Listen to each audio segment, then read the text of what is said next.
Usisahau kusubscribe, like na kubonyeza alama ya kengele.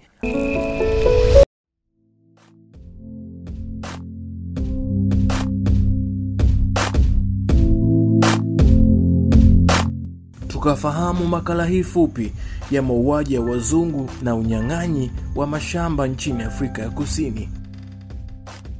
Katika miaka ya karibuni, suala la mauaji ya wakulima hasa wazungu na mada ya unyang'anyi wa mashamba limekuwa gumzo kubwa nchini Afrika ya Kusini na hata kimataifa.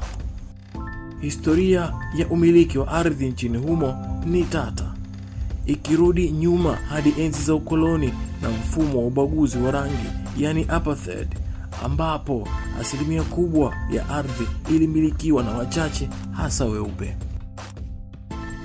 Baada ya kumalizika kwa apartheid mwaka 1994, serikali ya Afrika Kusini iliahidi kufanyia marekebisho mfumo wa umiliki wa ardhi kupitia sera ya mageuzi ya ardhi, land reform.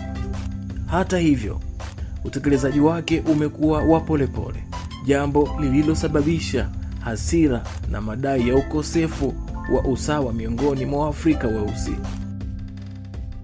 Katika mazingira haya ya kisiasa na kijamii, kumekuwa na ripoti za mauaji ya wakulima, ambao baadhi ya ripoti zinadai kuwa waathiriwa wakuu ni wakulima weupe. Wakati baadhi ya mashirika na vyombo vya habari vya kimataifa vimeibua tahadhari juu ya mauaji haya na kuyaripoti kama ya kibaguzi, serikali ya Afrika Kusini imekanusha kuwepo kwa kampeni ya kitaifa dhidi ya wazungu.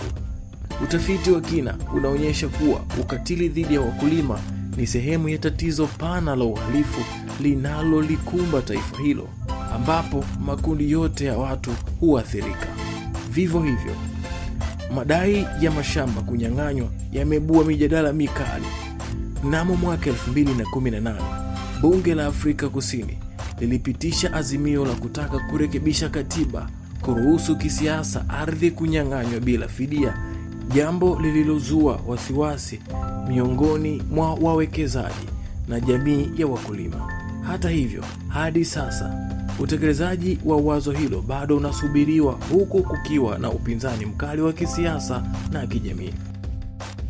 Kwa ujumla, suala hili linahitaji suluhu ya haki na usawa, inayotambua historia ya uonevu wa ardhi, lakini pia kulinda haki za binadamu, usalama na amani ya raia wote wa Afrika Kusini bila kujali rangi yao.